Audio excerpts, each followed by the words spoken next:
I'm Kerry Siggins, CEO at Breadware. Welcome to In the KIoTchen, conversations on IoT with Breadware. I'm so happy you're here today, and I'm very excited to have my guest, Randi Levin. She's the former CTO at JPL NASA, and she's now consulting and writing a book and speaking. Randi, thank you so much for joining me on the show today.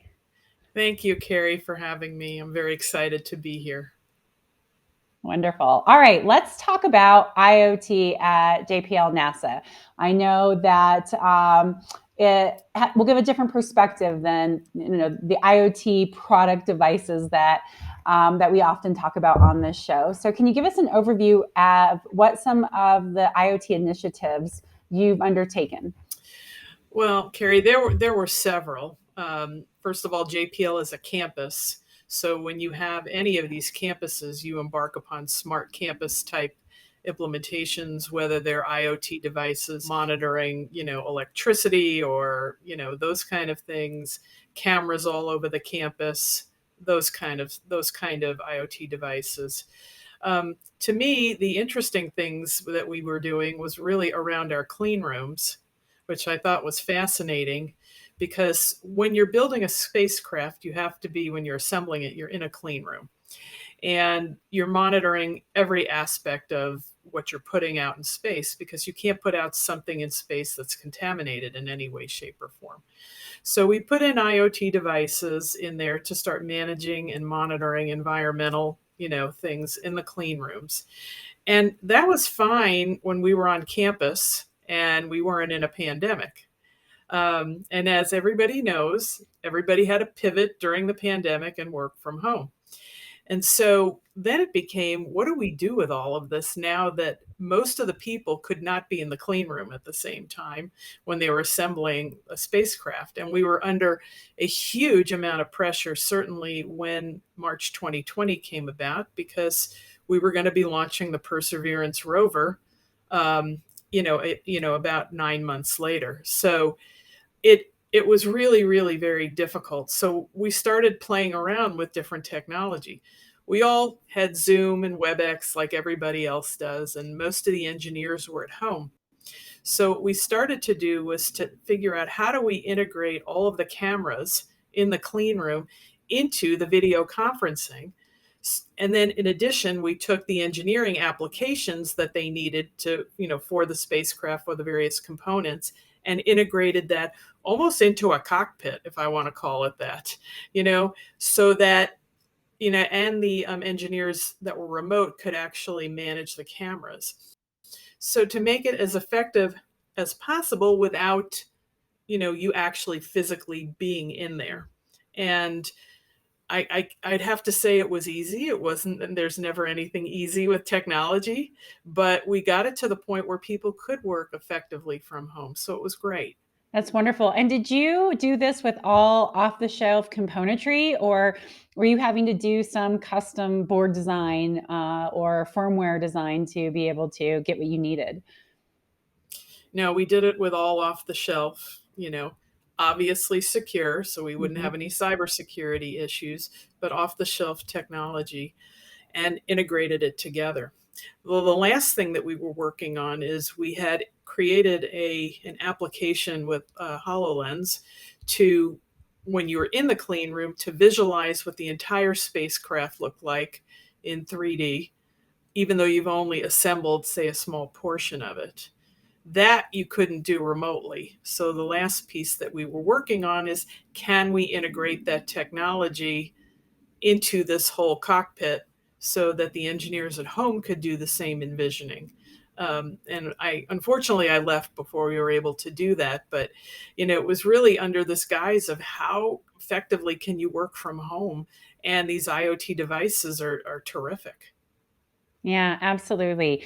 Now, you and I have talked about, the data piece of it, and obviously that's a camera vision and being able to be connected, but then you want to be able to do something with data that you're collecting. Have you worked on any projects where you needed that type of data, and what did you do with it? Yeah, there were a whole number of projects that we worked on. Probably the last one was really related to COVID, quite frankly, because we would obtain video from people coming in and out of the gates and how that was all working. Because with COVID, and I'm sure a lot of companies have done this, but you wouldn't just be able to drive up to a building and get in. You weren't just able to drive up to a campus and get in because everybody wanted to know, if you were sick, if you had a vaccine, if you had any temperature, or, all of those kind of things.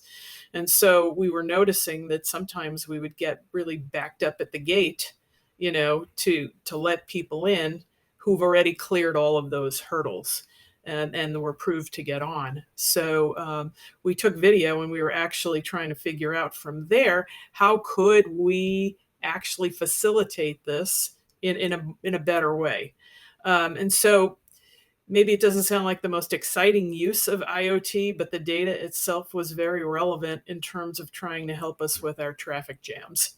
Yeah, no, it totally makes sense. I mean, it's a simple but highly effective way to use IoT. So, completely understand. Yeah. So tell me, what do you think? With having more of this internal focus on how to use IoT within a company, within a team, what do you see the future for IoT in a place like NASA or other big organizations that maybe aren't developing their own IoT device but could use IoT to improve their processes and efficiency? I think companies definitely need to look at it. Mm-hmm. Most of the time when I talk to my peers, other CIOs, they're using IoT in just pretty much two ways. One is the video, as more video security, that kind of thing, or they're doing it to monitor electricity and some of those things. But I think there's a bigger thing out there for IoT that we as CIOs, I can say, are not totally focused on. I see that the future is for controlling things when you're not on site. And I really think that what the pandemic did was to illustrate that is going to truly be a need. And as we go into this hybrid mode, which we're sort of in, as now post pandemic, or if it is post pandemic, I don't know. But we really need to start to look at how can we leverage all of this, particularly for that business use case. Because I have to say that most businesses are going to be in a hybrid mode. They are not going to be, let's bring everybody back, and it's not going to be that everybody's going to be at home. So I think we have to think differently about how we can leverage those technologies to enable that.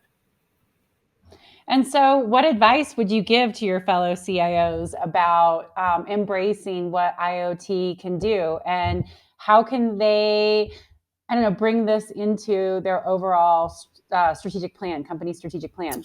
I think that they need to make it a priority. I think they need to look at the strategic plan of their organization and figure out how can this technology help meet the goals and objectives that they have. And if it's to enable work from home or hybrid work, that's fine. If it's to, you know, automate some processes that maybe before were manual, that's fine. But I think you have to connect the IoT strategy to the corporate strategy or the business strategy, so that you can figure out how do you leverage this in order to achieve that. Just to walk in and say to a CEO, I want to do an IoT initiative, they're going to go, okay, what's that going to get me? What does Right. that even mean? What's that going to Exactly. get me? Is my stock price going to go up? Anyway, am I going to provide better service? What's going to happen as a result of this? So I think the connection needs to be there. Yeah, that's great advice. And I know you used to work for the city of LA, and we've talked about smart cities. So, pivoting a little bit in this conversation, how do you think IoT could be used to make cities more effective and efficient and more community oriented? I think there's numerous. I live in Los Angeles, where they have bad traffic, bad traffic. And I always identify opportunities where I think IoT could really help. And I think about the whole camera system that we've got for roads and freeways. And I mean, how many times have you driven up to an intersection and there's no cars there, but yet you're stopped at a red light? And if you really want to optimize traffic, take all those video feeds, apply artificial intelligence to it, and I think we could alleviate, trust me, not all of the LA traffic or traffic in cities, but you could help optimize it a little bit, and I don't think we're really doing that. It comes to mind because in 2028, we're going to have the Olympics in Los Angeles, and traffic, as bad as it is now, will be 10 times worse. So what can we do in order to prepare? And then take all these IoT devices from the airport all the way to the venues, to parking, to the whole thing, in order to optimize that whole flow. Yeah, brilliant, brilliant. All right, one more pivot. I want to talk about what you speak about because I know it's very near and dear to you as it is to me. So can you talk a little bit about your passion around bringing more women into technology and how that will benefit, the overall development of IoT solutions, for industries? Well, I've been in technology my whole career, and I've, been there and done that and seen it all. And I'm talking about women in tech and how companies and organizations can attract women in tech and how they can retain women in tech. And, unfortunately, what we're seeing is that a lot of women, once they get into the field, but we're not even going to talk about the whole getting into it, because that could be a whole nother podcast series, quite frankly. But what we are going to talk about is, why are women leaving, and why are women leaving by age 35? And that really is a very tremendous statistic, that so many women are leaving the technology field by age 35. It does correspond to women, of childbearing ages and having a family and all of that, and the demands of a technology career and field. But I also talk to companies about what they can do about it, because there are a whole host of ideas and options and actions that they can take to retain women in tech that have, great careers ahead of them. Great. And so can you give us one or two of your tips? Well, you have to look at the women's pay. One thing you need to do is look and see if there's pay equity. And so I think that's really important. Another thing is to take a look at, what are you doing for flexible time off? Are you penalizing women who need time off just to take their child to the doctor, or are you giving them flexible time off to be able to do that? So there you go. Yeah, great. Thank you. I totally agree with you. All right. Well, we're going to wrap things up. How can people find you, especially if they want to find you for consulting or for potential keynote? Thank you. LinkedIn is the best way to find me. Randi Levin on LinkedIn. So I think you could find me that way. That's the best way. That's perfect. Wonderful. Well, Randi, thank you so much for coming on the show today and giving an inside peek at how different organizations are potentially using IoT to improve efficiencies. I really appreciate it. You're welcome. Again, it was my pleasure. And I think the work you're doing is great. No, thank you. Thank you. All right. Thanks, everybody. We'll see you next month.